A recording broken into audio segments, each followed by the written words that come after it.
భారతదేశానికి హిందూ ముస్లింలు రెండు కళ్ళ లాంటి వారు. వేదాంతం బుద్ధి అయితే ఇస్లాం శరీరం అని స్వామి వివేకానంద వారు చెప్పారు. ఈ భారతదేశంలో ఉంటున్నటువంటి హిందూ ముస్లింల మధ్య ఐక్యమత్యం అనేది దేశ అభివృద్ధికి వారధిగా పనిచేస్తుంది. హిందూ ముస్లింల మధ్య ఐక్యమత్యం అనేది మన దేశాన్ని అభివృద్ధి వైపునకు తీసుకువెళ్తుంది. ప్రపంచ దేశాలలోనే మన భారతదేశాన్ని ఒక ఆదర్శ దేశంగా మనం తీర్చిదిద్దవచ్చు. అయితే కొన్ని శక్తులు తరచుగా ప్రయత్నాలు చేస్తున్నాయి హిందూ ముస్లింల మధ్య వైషమ్యాలను సృష్టించి తమ సొంత స్వార్థ రాజకీయ ప్రయోజనాలు పొందేటటువంటి ప్రయత్నంలో అనునిత్యం కొంతమంది స్వార్థపరులు చేస్తూనే ఉన్నారు. అందులోనే భాగంగా భారతదేశ గోడలపై పాకిస్తాన్ జెండాలను అతికించి అది ముస్లింలపై నెట్టే ప్రయత్నంలో అడ్డంగా బుక్ అయిన ఒక సంఘటన మన ముందుకు వచ్చింది. ఇలాంటి అనేక సంఘటనలు జరుగుతూనే ఉన్నాయి. ఎవరో ఏదో చేసేసి వాటిని ముస్లింలపై నెట్టేసి ముస్లింలకు దేశభక్తి లేదు అని చెప్పేటటువంటి వ్యక్తులు ఈరోజు ఎక్కువగా మనకు సమాజంలో కనిపిస్తున్నారు. కోల్కతా ఉత్తర పరగనాలోని బొంగౌలోని భారతదేశం బంగ్లాదేశ్ సరిహద్దు ప్రాంతంలో మతహింసను ప్రేరేపించడానికి ప్రయత్నించినందుకు సనాతని ఏక్తా మంచ్ అనే మతపరమైన సంస్థకు చెందిన 2 సభ్యులను బెంగాల్ పోలీసులు గురువారం అరెస్టు చేశారు. సిల్దా బొంగౌ జంక్షన్లోని రైల్వే స్టేషన్ సమీపంలో వాష్రూమ్ గోడపై చందన్ ములకర్ మరియు ప్రోగ్యాజిత్ అనే వ్యక్తులు పాకిస్తాన్ జాతీయ జెండాను అతికించి ఆ ప్రాంతంలో మతపరమైన ఉద్రిక్తతలను రెచ్చగొట్టడానికి గోడపై హిందుస్థాన్ ముర్దాబాద్ మరియు పాకిస్తాన్ జిందాబాద్ అంటూ నినాదాలు రాశారు. ఈ విషయాన్ని పోలీసులు తెలిపారు. దర్యాప్తులో అసలు కథ బయటకు వచ్చింది. పోలీసులు వీరిని అరెస్టు చేసి కేసు నమోదు చేసి విచారణ కొనసాగిస్తున్నారు. గురువారం ఎక్స్లో షేర్ చేసిన పోస్టులో బొంగౌ పోలీసులు ఈ చర్య ఉద్దేశపూర్వకంగా జరిగిందని మరియు మత సామరస్యాన్ని దెబ్బతీసే లక్ష్యంతో జరిగిందని అన్నారు. ఆ 2 ఈ చర్యకు పాల్పడినట్లు అంగీకరించారని పోలీసులు తెలిపారు. ఇటువంటి కుట్రలు పన్నుతున్న వారిని శిక్షించడానికి మేము అన్ని ప్రయత్నాలు చేస్తాము. ఆ 2 వ్యక్తులపై కేసు నమోదు చేసి వారిని అదుపులోకి తీసుకుని దర్యాప్తు చేస్తున్నామని పోలీసులు తెలిపారు. శాంతికి విఘాతం కలిగించే ప్రయత్నాల్లో ఎవరైనా పాల్గొన్నట్లు తేలితే వారిపై కఠిన చర్యలు తీసుకుంటామని కూడా పోలీసులు తెలిపారు. ఈ విధంగా భారతదేశానికి వ్యతిరేకమైనటువంటి విషయాలు గోడలపై రాసి ఇవి ముస్లింలే రాశారని ప్రచారం చేసి తద్వారా హిందూ ముస్లింల మధ్య గొడవలకు దారి తీసే వైషమ్యాలను సృష్టించే ప్రయత్నం చేశారు ఈ దుర్మార్గులు. ఈ విధంగా దేశానికి చట్టానికి వ్యతిరేకమైనటువంటి స్లోగన్లను గోడలపై రాసి ఆ తర్వాత ముస్లింలపై నెట్టేసి హిందూ ముస్లింలు గొడవలు పెట్టుకుంటుంటే ఈ దుర్మార్గులు చూసి ఆనందిస్తూ ఉంటారు. ఇలాంటి సంఘటన మరొకటి కూడా జరిగింది. మరోవైపు పహల్గామ్లో అమాయకులను చంపడం జరిగింది. దీనికి గాను ఇప్పుడు పాకిస్తాన్ తగిన మూల్యం చెల్లించుకుంటుంది.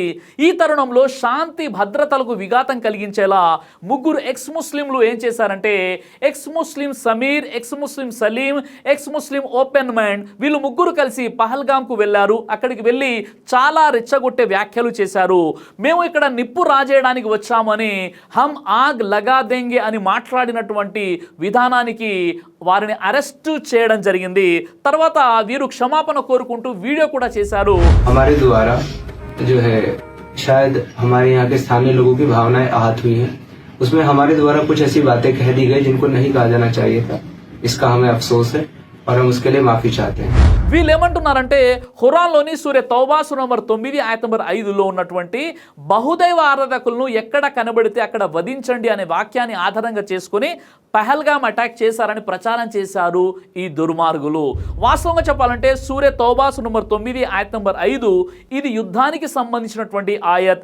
ఈ ఆయత్ అర్థం కావాలి అంటే ముందున్న ఆయతులను కూడా చదవాలి. సూరే తౌబాలోని మొదటి ఆయతులలో మక్కాలోని ముష్రికులకు మరియు ముస్లింలకు మధ్య శాంతి ఒప్పందం గురించి ఉంటుంది.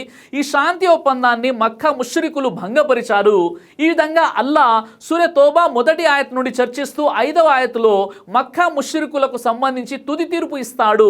అది వాగ్దాన భంగానికి పాల్పడుతున్న తిరస్కారులకు మాత్రమే వర్తిస్తుంది. అందుకే అక్కడ అరబీలో అల్ ముష్రికీన్ అనే పదాన్ని ఉపయోగించడం జరిగింది. అంటే అక్కడ ఉన్న ముష్రికులు ఎవరైతే ఒడంబడికను భంగపరిచిన ముష్రికులు, ఇది కేవలం ఆనాటి అరబ్బు ముష్రికులు ఎవరైతే అక్కడి ముస్లింలతో యుద్ధ యుద్ధానికి తలపడ్డారో వారికి సంబంధించిన ఆయత్ మాత్రమే. అలా కాకుండా ప్రపంచంలో ఇంకెవరికి కూడా దీనిని మనం అన్వయించరాదు. ఖురాన్ గ్రంథంలో ప్రతి ఆయత్ కూడా ఒక సందర్భం అనేది ఉంటుంది. అది ఎప్పుడు అవతరించింది, ఎవరి కోసం అవతరించింది, దాని యొక్క పూర్వపరాలు ఏంటి, దీనినే షానే నుజూల్ అని అంటారు.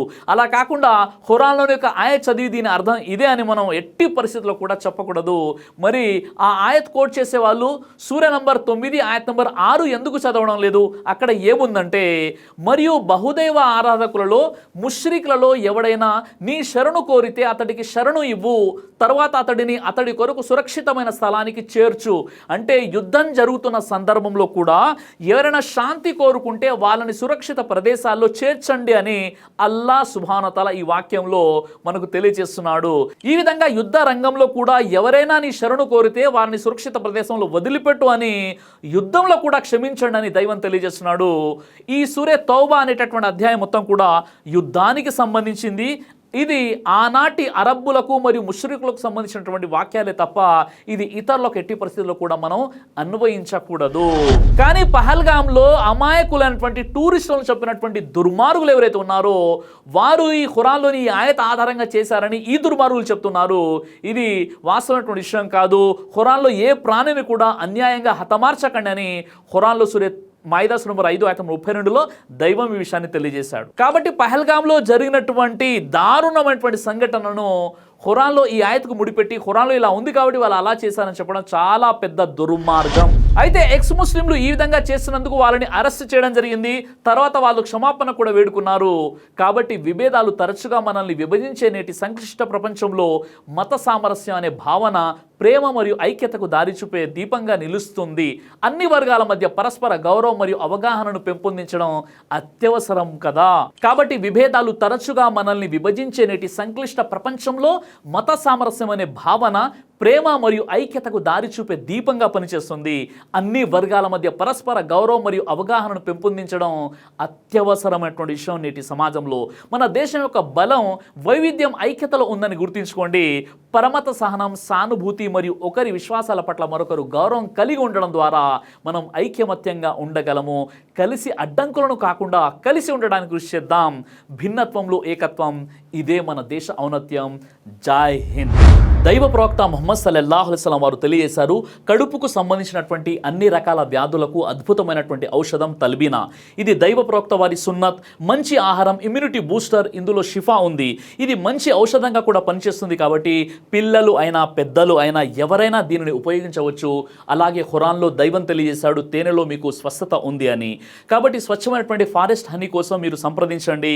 అలాగే పురుషుల కోసం ప్రత్యేకంగా తయారు చేయబడినటువంటి షాహీ హల్వా, ఇది లైంగిక సమస్యలను దూరం చేసి శృంగార సామర్థ్యాన్ని పెంచుతుంది. మీ దాంపత్య జీవితంలో మంచి అనుభూతినిస్తుంది. ఇందులో ఎలాంటి సైడ్ ఎఫెక్ట్స్ లేవు. ఇది కంప్లీట్గా హెర్బల్ ప్రొడక్ట్స్తో తయారు చేయబడినటువంటిది. కాబట్టి స్క్రీన్పై కనిపిస్తున్నటువంటి ఈ నెంబర్స్కి కాల్ చేసి మీరు ఇప్పుడే ఈ ప్రొడక్ట్స్ని ఆర్డర్ చేసుకోవచ్చు. కొరియర్ ఫెసిలిటీ కూడా ఉంది. ఆలస్యం ఎందుకు, వెంటనే ఆర్డర్ చేయండి.